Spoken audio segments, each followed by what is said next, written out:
We spent some time over the last several days talking about the law of conservation of momentum, including conceptually and then including the lab that we did on Monday, which, by the way, is due on Friday.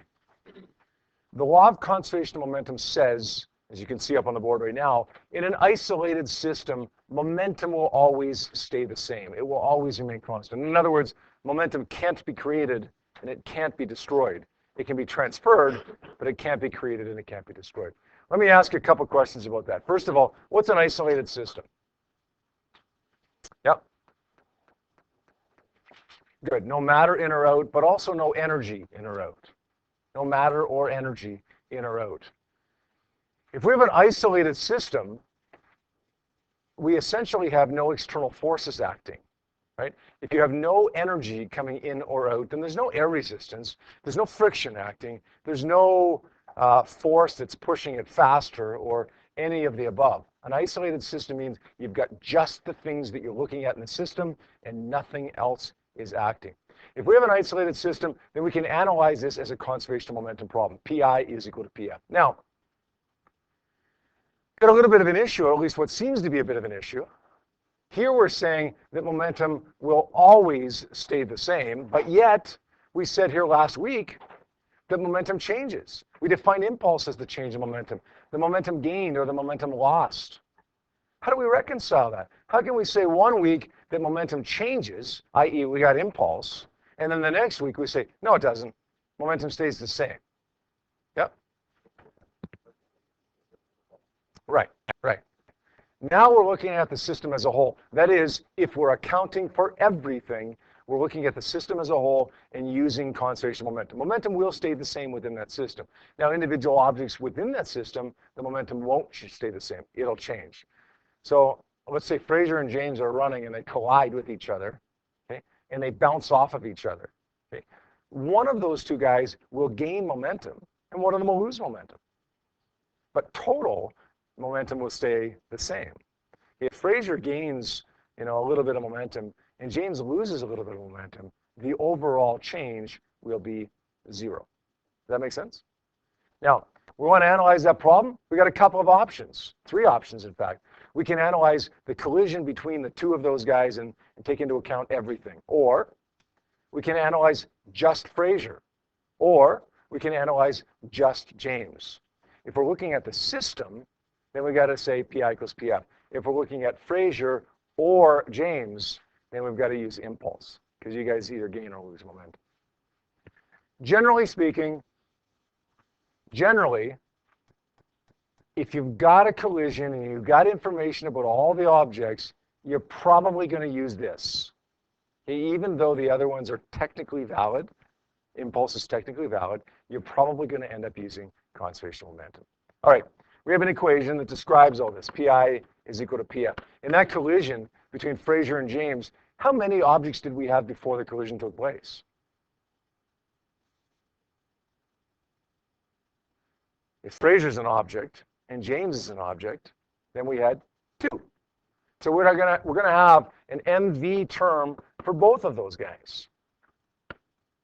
M1 V1 initial plus M2 V2 initial. Okay, so the momentum of Fraser plus the momentum of James is the total momentum before the collision takes place. Now, afterwards, if they bounce apart, we're going to have 2 objects afterwards as well, M1 V1 F plus M2 V2 F. But if they, let's say, they're running across the room, they collide with each other, and then they give each other kind of a man hug and embrace for just a brief moment, we're going to have 1 object. So then we're going to change this final momentum from M1 V1F plus M2 V2F to 1 term, MVF, where M, mass, would be what? Mass of those 2 guys put together, right? That makes sense? Right. We did an example here one day, and I left you with 2 problems to do on page 477. Any issues with either of those 2 questions on 477? James, is your hand up? No? 2? Number 1 okay, guys? 2 is definitely harder than number 1, for sure. One's okay though? All right, 2 it is. It says a 1,050 kilogram car at an intersection has a velocity of 2.65 meters per second. You know what, we're going to say right away the car is mass 1. We're looking for the mass of a truck. The truck is going to be mass 2. We don't know what that is. This car has a velocity of 2.65 meters per second. We're going to call that V something. V1 or V2? 1 or 2? Feel like the eye doctor here. You know, you go in there and the eye doctor says, can you see this one or this one? 1 or 2? Is it V1 or is it V2? Yeah.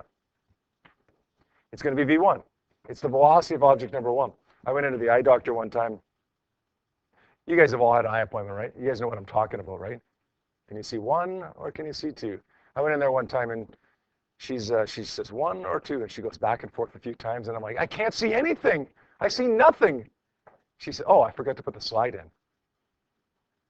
All I saw was a bright light. I was scared I was going blind for a second here, but turns out I could see pretty good. So it's V1 because it's the velocity of object number 1. Now, is it V1I or V1F? I, initial, or is it final? 1,050 kilogram car at an intersection has this velocity before anything happens. That's going to be V1I. Good. The car hits the rear of a stationary truck. That's important, right? Stationary means something is 0. V something is 0. V1 or V2? Next time you're at the eye doctor, you're going to be thinking about this. Is it V1 or is it V2? It's V2, yeah. V2I or V2F? V2I, good. I hope you think about this the next time you're at the eye doctor, and I hope you curse me for it too. But, all right, the velocity of the car-truck system immediately after the collision is 0.78 meters per second. V1 or V2?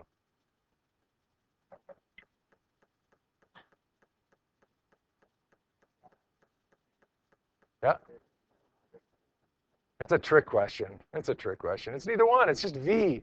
It's one object. Some people might call it V12, just to remind them that it's both of them combined. Okay? I'm just going to call it V. We got enough subscripts here. We don't need any more if we don't need them, okay? Let's just call it V. VF.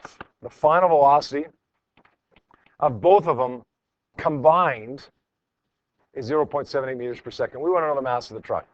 All right. So we're going to do conservation of momentum because we're going to look at the system.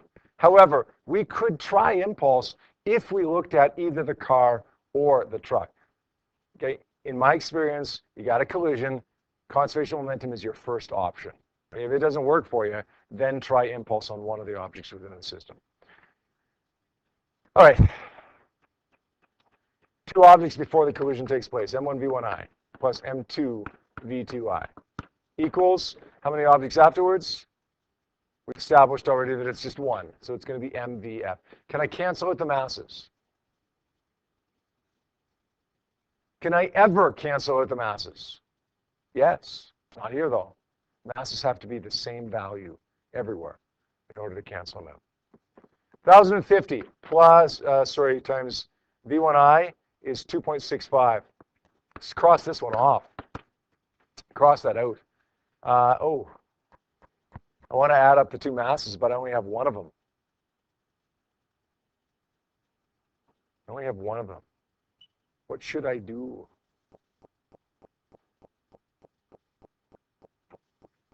Stephen, what do you want to do here? Okay. So don't try to add them up right now. You're just saying find M. Okay? Good. Sounds good to me. Let's solve for M. Worked out to be 3,000 and something, didn't it? What was it? Okay, 3,567 kilograms is my total mass. Now the mass of the truck is going to be 3,567 kilograms. Subtract 2,500. No, subtract 1,050. That should give me 2.5 times 10 to the 3. How many people got that question? Okay. How many people got question number 1? Presumably everybody, because nobody asked me to do it. All right, is that good? Let's do one more example, and then we'll let you work on some questions yourself there, okay? I'm going to cover up some because I accidentally copied out the givens when I copied this question out, so I don't want you to see those. Give you about 30 seconds to read that question. Let me know if there's anything that kind of jumps out at you as being a challenging word or challenging phrase or punctuation or whatever that might bother you with this, okay? And then we'll go over it as a class. All right, anything scary in this? Any words that don't make sense? Any phrases that don't make sense? Like any just wording that doesn't make sense? Yep.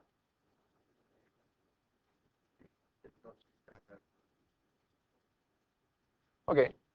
Okay, so it doesn't seem to make sense maybe that she started out east and then ends up going west? Is that what you're saying?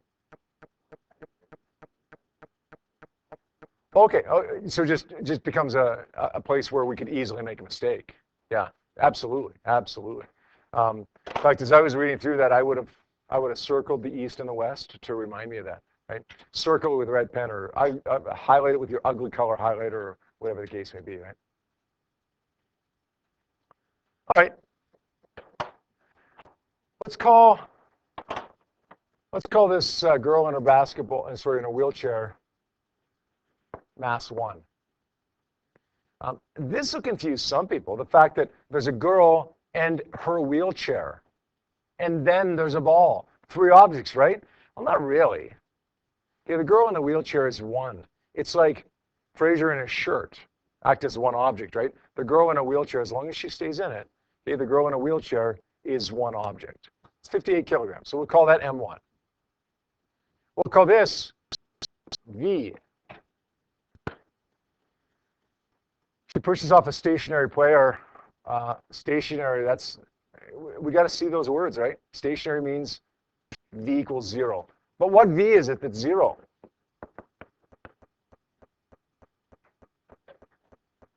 It's not V1. Sorry, we missed this one, I guess, right? This one's going to be V1I. This one would be V2I. Player A ends up moving to the west. I mean, sure, it's an easy place to make a mistake, but it does make sense, right? Okay, you're going to the east, you bounce off of somebody, and you end up going to the west. Right? You bounce off backwards. We're going to say this is V1F. I'm going to make a little note to remind me that it should be negative, though.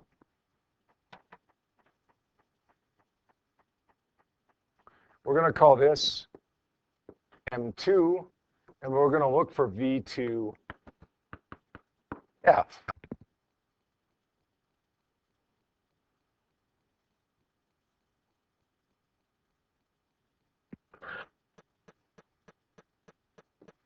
We can pick one of these basketball players and the wheelchair and analyze that as an impulse question, or we can use the entire system and say PI is equal to PF. Hey, quick question for you before we go through this. Why do we say immediately after the interaction there? Why not 8 seconds later? Why does it matter that it's right away? Go ahead, Stephen. Yeah. I mean, friction kicks in right away, right? But if we look at immediately after, then friction hasn't really had a chance to do anything, really, right? That means we've got it pretty close to an isolated system here. If we waited another 8 seconds to analyze the final velocity, then all bets are off, right? We haven't accounted for external forces. Okay, momentum would not be conserved there. Okay, 2 objects before, M1 V1I plus M2 V2I. This time, they bounce apart. M1 V1F plus M2 V2F. We get 58 times 0.60. We're going to cross this off because V2I is 0.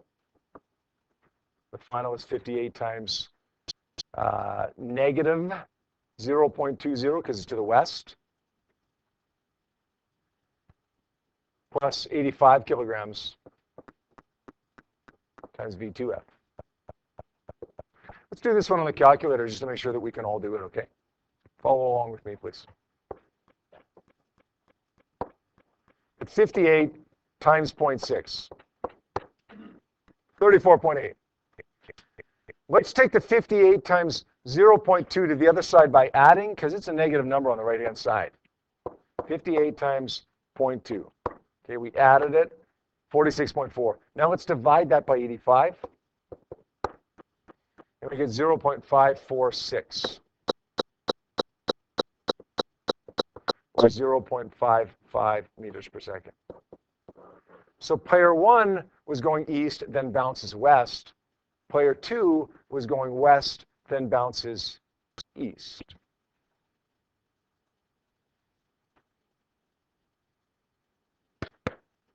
All right, let's try those two questions at your desks, please. All right, let's have a peek at question number 1. 0.25 kilogram volleyball is flying west right away. Circle that. When it strikes a stationary 0.58 kilogram basketball dead center, the volleyball rebounds east at 0.79 meters per second. What's the velocity of the basketball right after impact? Again, we've got that whole immediately after impact because we want it to be an isolated system, and it's a lot easier to keep an isolated system if we look at it before friction's had a chance to kick in. We're going to call this M1. This is going to be V1I, and we're going to make it negative. So I'm going to just make another little note that it's negative just so I don't forget. Strikes a stationary 0.58 kilogram basketball, that's going to be M2, and V2I will be 0. The volleyball rebounds to the east, that's going to be V1F. What's V2F? Well, we could look at the basketball or the volleyball, but since we have information about both, let's look at both. Let's look at the system and use conservation of momentum. PI is equal to PF. Two objects before, M1 V1I plus M2 V2I. Now, the last questions we did before this last example, right, the last set of homework we did, we had one object after the collision took place. Here we have two. This basketball and the volleyball bounce apart. So let's make it M1 V1F plus M2 V2F. Can't cancel masses because they're not the same values. So let's put them in. 0.25 times negative 2. That's 0 because V2I is 0. V1F is positive 0.79.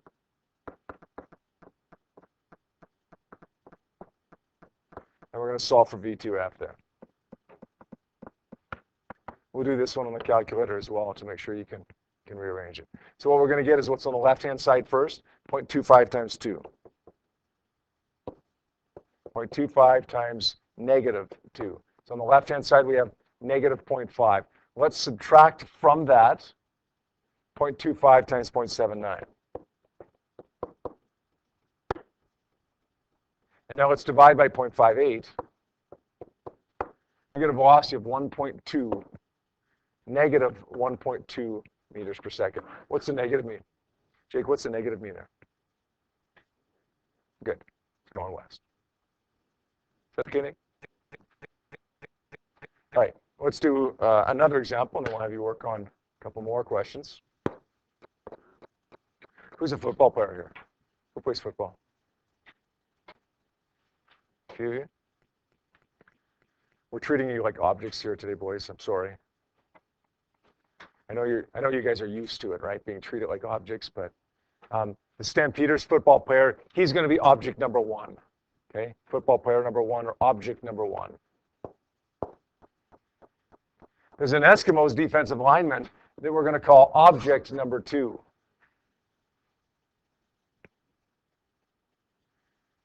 They're running and they hit each other. Hey, first time now, both of them have been moving. Right? Think about that. And all the questions we've done so far, one thing has been at rest when the collision took place. This time they're both moving. They bounce off of each other. We want to find out the velocity of the defensive lineman after the impact. We're going to call this V1I, because that's how fast the Stampeders player, the Stampeders object is moving. We're going to call this V2I. I should have drew attention to this, though. We get easts and wests all over the place here. We're going to make this one negative.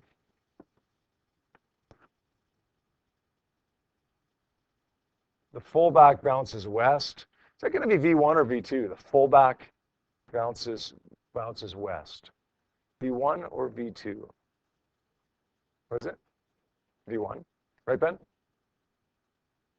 V1? Is it V1I or V1F? Cassie? Good. They already have V1I, right? Got to be V1F. We're looking for V2F. All right. Let's analyze the system. We could try one of the objects using impulse, but let's do the system since we have all this stuff. M1 V1I plus M2 V2I equals M1 V1F plus M2 V2F. M1 is 110. V1I is 1.80.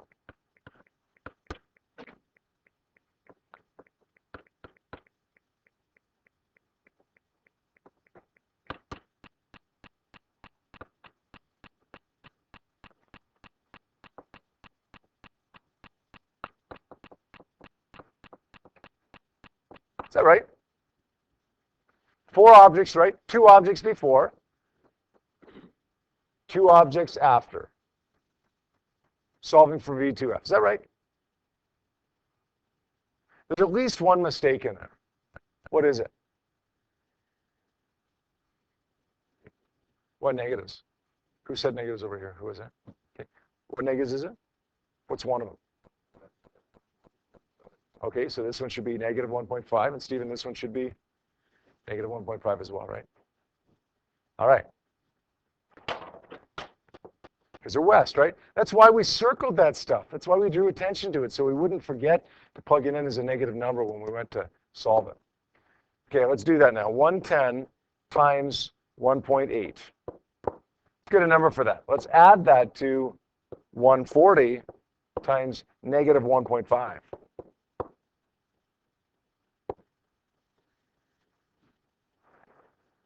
Lucas, what do we do now? We've got the left-hand side here.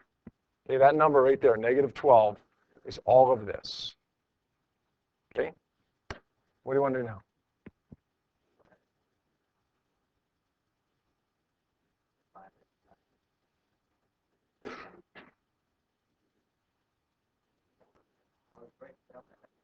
Okay, fair enough.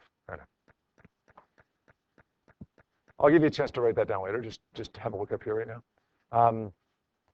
We got the left-hand side. This number on the right-hand side has to go over first. So let's take that over by adding. Adding because it's a negative number on the right-hand side, right? 110 times 0.25. And now let's divide that by 140. Yeah. So what was that?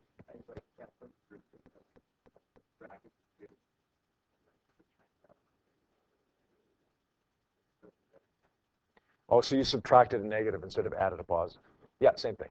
Okay. I just said I added it because I said, look, I pulled this negative out in front, made it a negative number, so it became a positive on the other side. Okay, you said, oh, it's added right here, but you're adding a negative, so let's subtract a negative. It's the same thing. Add a positive, subtract a negative, same thing. Yeah.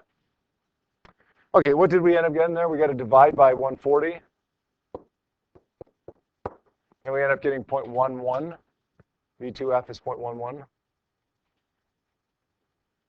0.111 actually, I think, isn't it? 3 digits? Yeah. And it's positive, so that means that this guy is going to the east after the collision. See how they're all the same?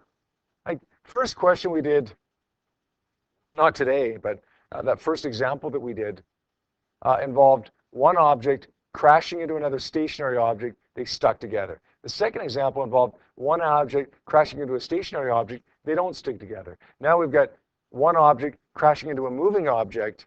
They don't stick together. So they're becoming progressively more complicated, but still, really, fundamentally, the exact same thing. Okay, you can probably guess what's coming next. There's some practice problems on page 479 that I want you to look at. I'll give you 5-10 minutes to work on those at your desk, and then we'll do one more example. That's all I want to do today. Okay, if we don't have any serious issues with those two questions, we'll take a look at one more here. Let's just read through this one, particularly this one, because this one, first time I read it, gave me a little bit of trouble. Okay, I want to see if you can kind of work through it. Don't solve it, but just kind of work through the wording in your head and see if you can figure out what's going on. When I read this the first time, I was a little bit confused by the number of objects. At first, I thought there was 3 objects here. Right? We've got a 75-kilogram hunter, we've got a 10-kilogram kayak, and then we've got a 0.72 kilogram harpoon. So the hunter, the kayak, and the harpoon are all one before we do anything, right? Then we throw the harpoon and it goes one way, the hunter and the kayak go the other way. How do we deal with that when we have 3 objects? Or do we have 3 objects? Yep. Yes. Okay, that's exactly the point that we want to get to here. There's 3 objects, but we're going to treat the hunter and the kayak as one object. I'm going to write down all my givens over here because I think it's going to be confusing if I just start circling. I'm going to call M1 85 kilograms. The reason I can combine those into one object, but yet I can't combine the harpoon into the same object, is because at some point the harpoon separates from those. Those two never separate, the hunter and the kayak. They always stay together, in this question at least. So we're going to make them one object. Question?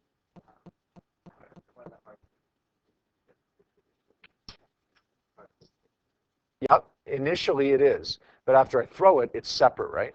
So what we want to do here, Lucas, is if it stays together with the rest of it for the whole time, the whole problem, then absolutely consider it one object. Don't separate them like that. But if it separates from it, if it becomes a separate object at one point, let's make it a separate mass right from the beginning. Okay?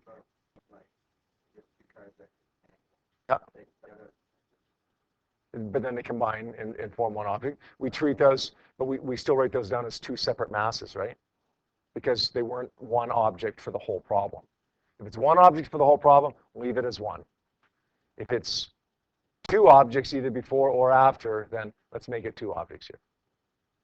M1, we're going to say 85. M2, we're going to say much, much lighter, 0.72 kilograms. The harpoon, let's check here. What do we have here? A stationary kayak. Guy on a kayak holding a harpoon. Let's just say VI equals 0. Can we do that? The velocity of everything is 0 before this explosion, for lack of a better term, takes place. But wait a second, that doesn't make sense either, because if the velocity is 0 before we throw this thing, then the velocity must be 0 after we throw this thing, because momentum is conserved. How can we have 0 momentum after we throw it? The harpoon's moving. There's momentum. How can we have 0 momentum if something has momentum? Doesn't? The kayak and the guy go in the other direction. So harpoon has a forward momentum. They have a backward momentum. Positive, negative momentum. They add up to give me 0. Let's say V2F is 12 meters per second. That's the velocity of the harpoon after it's thrown.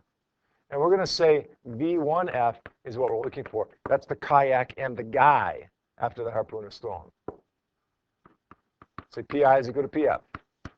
Let's say M1, V1, actually no, let's not. How can I simplify that? Quick. Aisha, what's the initial momentum of this system? 0. Let's just write in 0. Okay, if you listen, if you want to write in MVI, go ahead. Okay, but if the total is 0, just write in 0.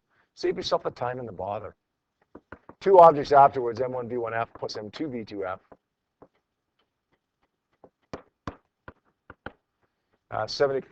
85 times V1F plus 0.72 times 12.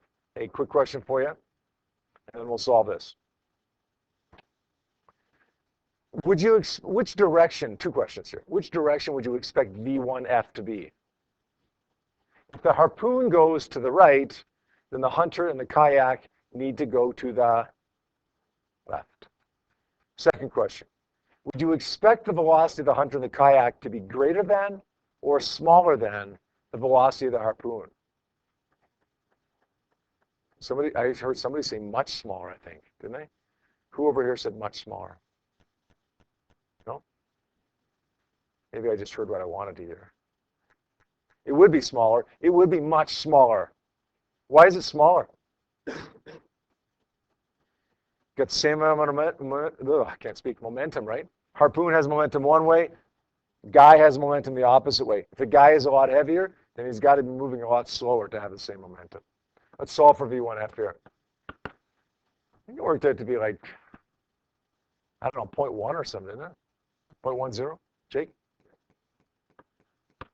And it's going to be negative 0.10 meters per second, so all our predictions were right? We predicted it would be to the left, and we also predicted it would be a lot smaller. Is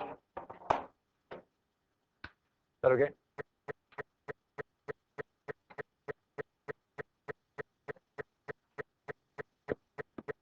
All right, take a look at these two questions, please. We need to finish these two questions, and you finish all the other questions if you haven't finished them already. That's it, you're done.